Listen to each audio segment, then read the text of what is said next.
In today's video, key tips for purchasing a condominium within the downtown Toronto condo market, things to avoid, things to look out for, and where to go. Let's get to it.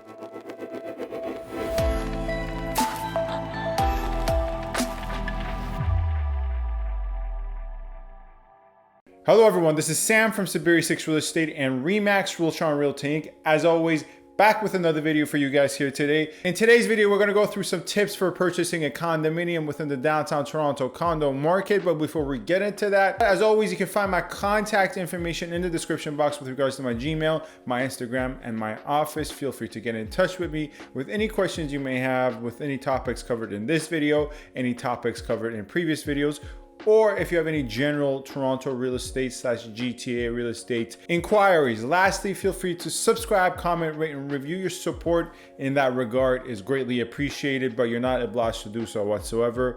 Only subscribe if you wish to do so and you find my content informative. It's much appreciated and it's a good way to show your support. Anyways, in today's video, as I discussed, we're going to go through some major tips for purchasing condominiums in the downtown Toronto area. And these are not the only tips, but I try to make these tips as related to Toronto, specifically downtown Toronto condo market. Going through some of the downtown Toronto condo pockets, what to look out for, where to go if you want to buy low, and so much more. And also, I try to make this list a balance of end user concerns and investor concerns. Of course, sometimes investor concerns and end user concerns cross over into one another, right? What is bad for investment purposes is most likely bad for end user purposes, but not all the time. Lastly, this list is not ordered in terms of the least important to the most important.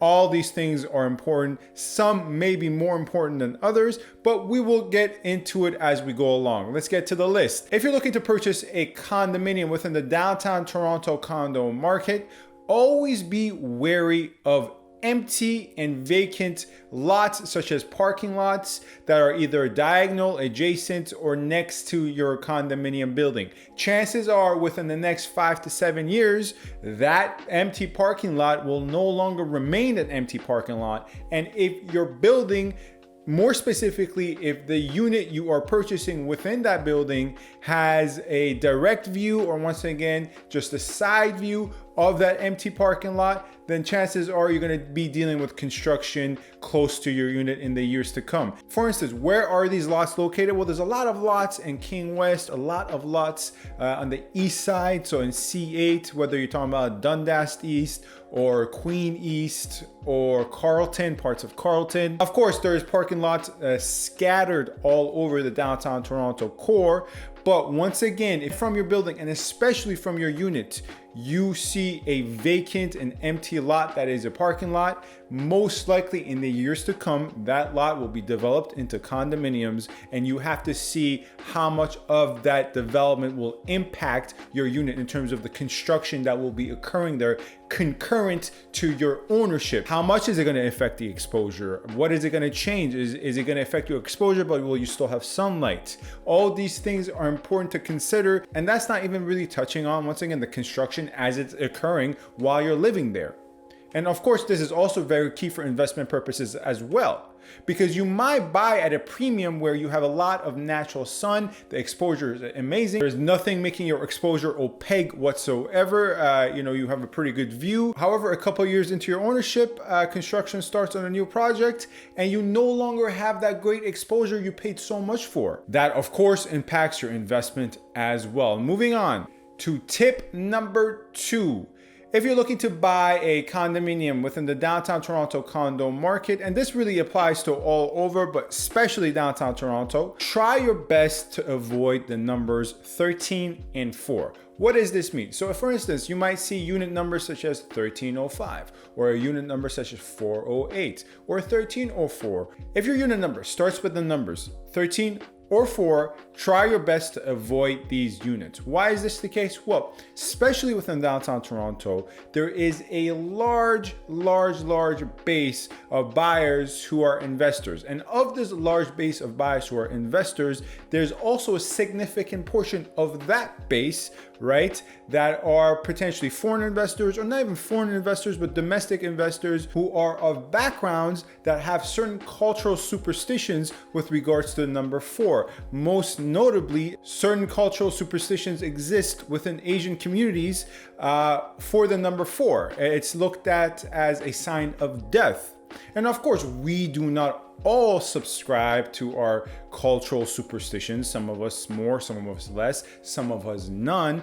But believe it or not, in time again, you might find it unrealistic, I might find it unrealistic, but people do make buying decisions based on their cultural superstitions. And when it comes down to the number 4 and the number 13, this is shown time and time again between 2 perfectly comparable units, but one of them has the number 13 or one of them has the number 4 versus another perfectly comparable unit that does not have either of these numbers. And time again, the impact of these numbers is shown in the sales data. And once again, I don't want to say that you necessarily believe in it or I necessarily believe in it. Whatever your background is, we do not all subscribe to cultural superstitions that are innate in our background, but a lot of people do subscribe to it, and they make purchasing decisions according to those very cultural superstitions. Number 3, if you're buying a downtown Toronto condo, what you should take heed of is make sure if you are purchasing a unit within a building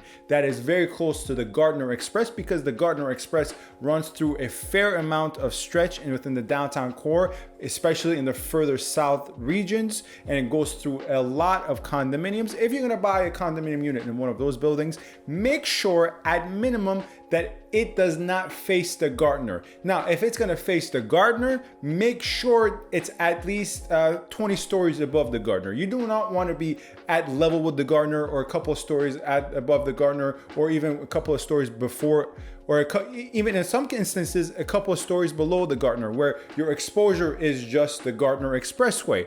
Now, as you can see here, once again, the Gardiner Expressway goes through a fair amount of the downtown core, especially some of the most voluminous areas in terms of condominium inventory and condominium options. Goes through a lot of southern options by waterfront, a lot of good buildings actually. This is not to say these buildings are bad, but nonetheless, the Gardiner is right there.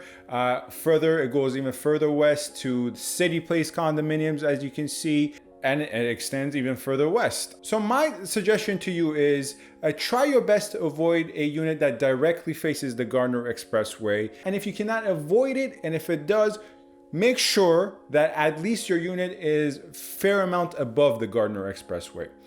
As a last measure, if you can't even do that, it faces directly the Gardiner Expressway and it's not even that high, so you're relatively close to the Gardiner Expressway, at least make sure it is half decently insulated. Please do not confuse this with saying avoid buildings that are by the Gardiner. Some of the best buildings in downtown Toronto, especially by waterfront and the downtown core area and C1, a lot of the great buildings are by the Gardiner. This by no means, once again, is me saying avoid the buildings, it's just avoid the units that directly face it. Moving on, my number 4 tip, if you're purchasing a downtown Toronto condo, leave CityPlace condominiums and Liberty Village condominiums as plans B or C, right? This is to say, do not wholly avoid them, right? Because we hear a lot of things about CityPlace, a lot of things about Liberty Village.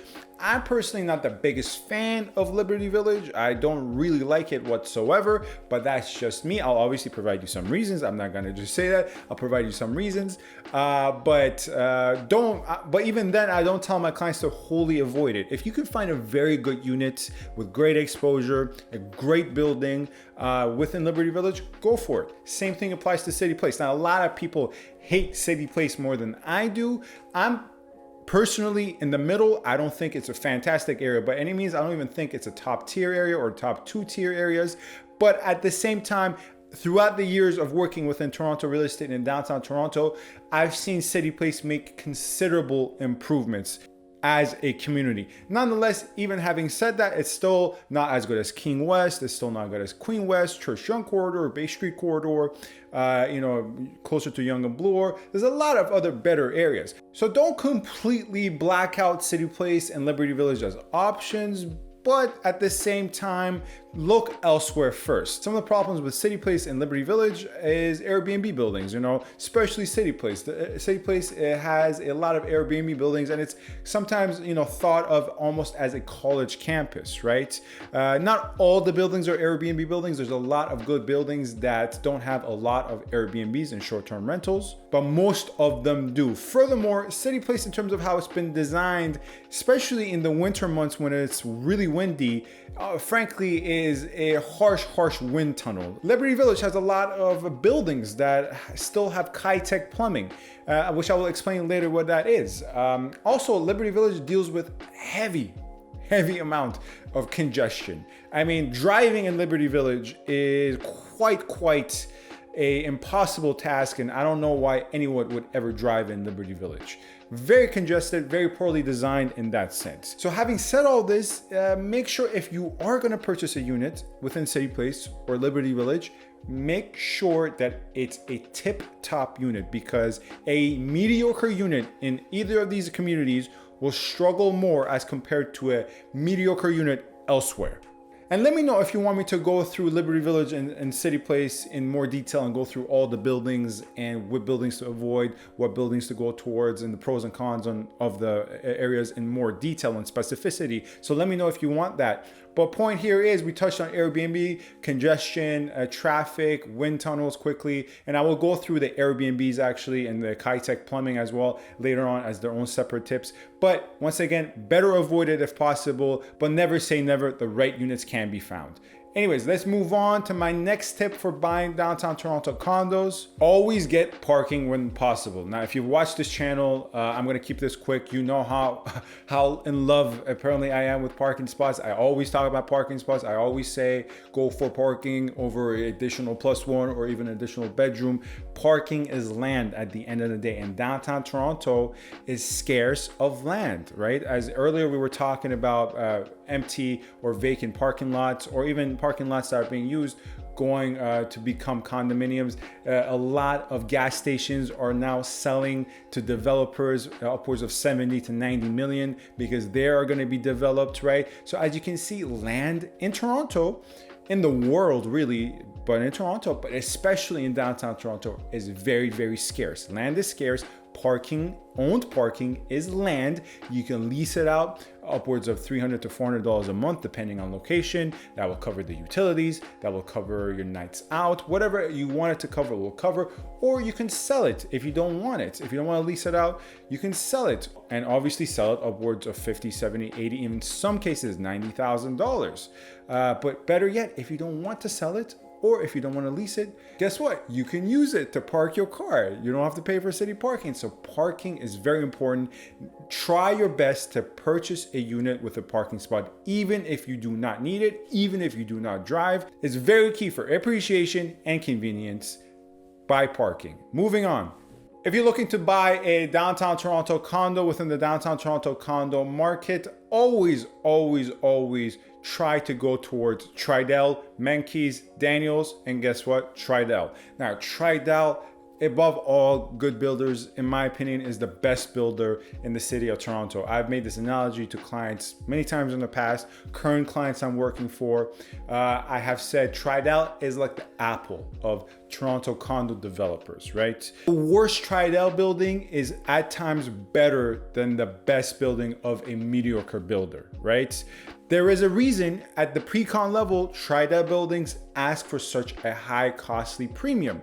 Their pre-con projects are more expensive. And guess what? When you are paying a higher PSF for a Tridel project, you can rest assured that it's actually going to go towards quality. I mean, it's one of the really corporations within the world where I actually have faith in their motto, which is built to last. Some of the famous Tridel buildings within downtown Toronto are 300 Front, 168 Simcoe, 250 and 270 Wellington, 10 York, Blue Jays Way. There's a lot more. Very good quality, very good builds. But putting aside Tridel, and let me know in the comments if you want me to go through every Tridel building and review them and give you my rankings of the Tridel buildings. Let me know if you'll be interested in that video. But moving on, Menkes is also really good. Daniels is also really good. So definitely, if you're purchasing within downtown Toronto with a realtor or you're doing it yourself, ask your real estate agent or you yourself, try to search based on builder as well, right? Don't just search based on location or what your unit needs to have in terms of features, square footage, exposure.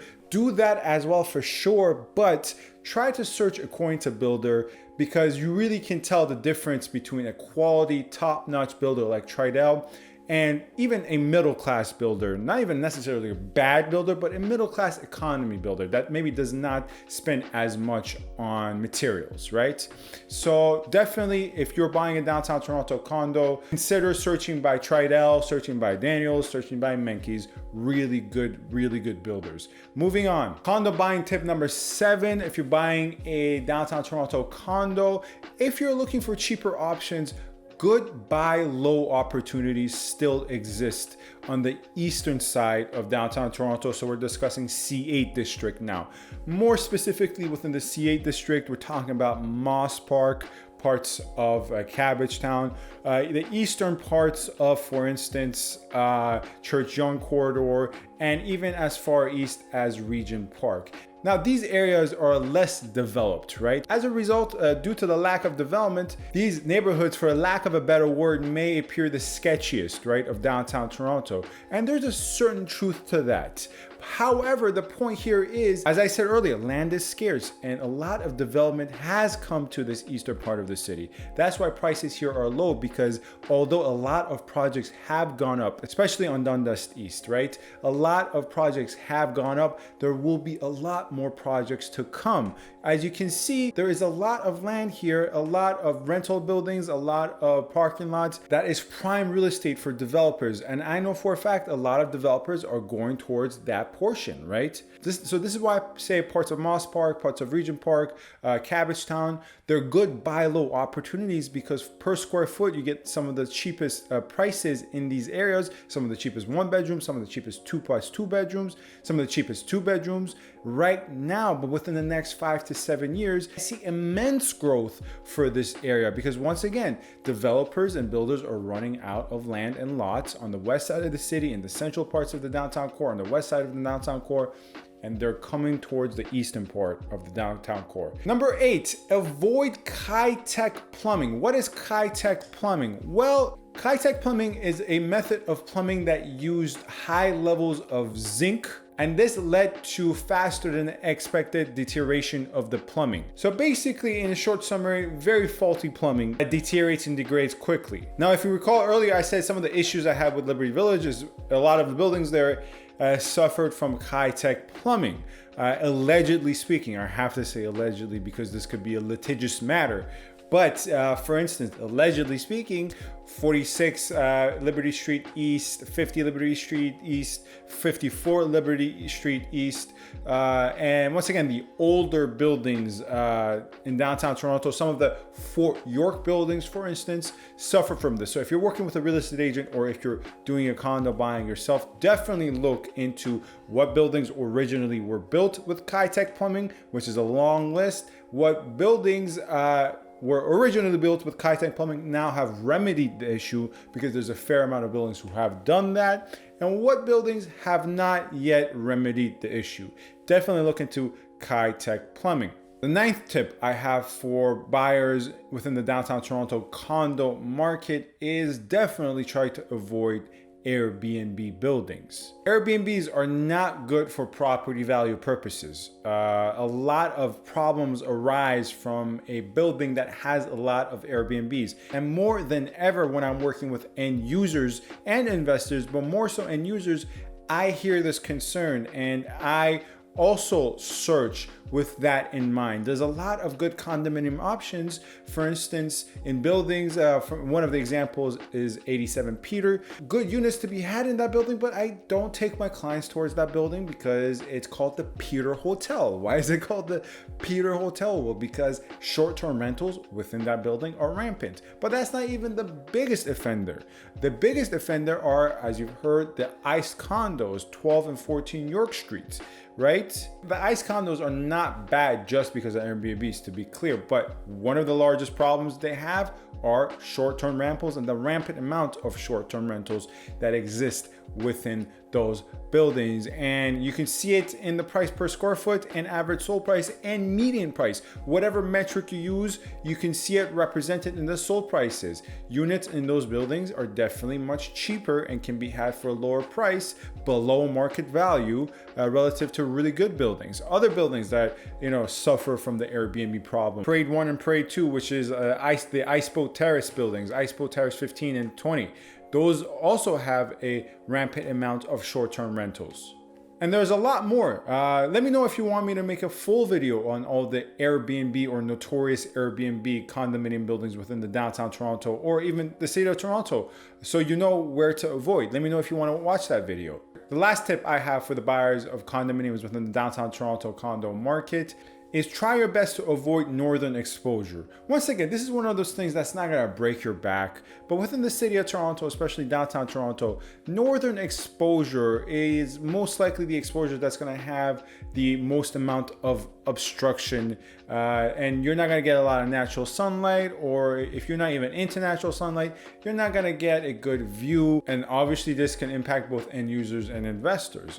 In my experience, this impacts end users far more than investors, but also if your unit has poor exposure directly facing a building, that's often the case with northern exposures, then not so good. Obviously, though, this is a case-by-case basis. Not every building has poor northern exposure, but generally speaking, especially within downtown Toronto, southern and western exposure are much more preferred. Eastern and northern exposure to a lesser extent. Anyways, this is Sam from SaberiSixRealEstate, and not all the tips. And those are not all the tips I have, but some of the major key tips for people buying condominiums within the downtown Toronto condo market. Let me know if you have any further questions of me. My contact info in the description box with regards to my Gmail, my Instagram, and my office. And now I do have a TikTok. Go follow me on TikTok as well. I show you, my showings and such, just small stuff on the side.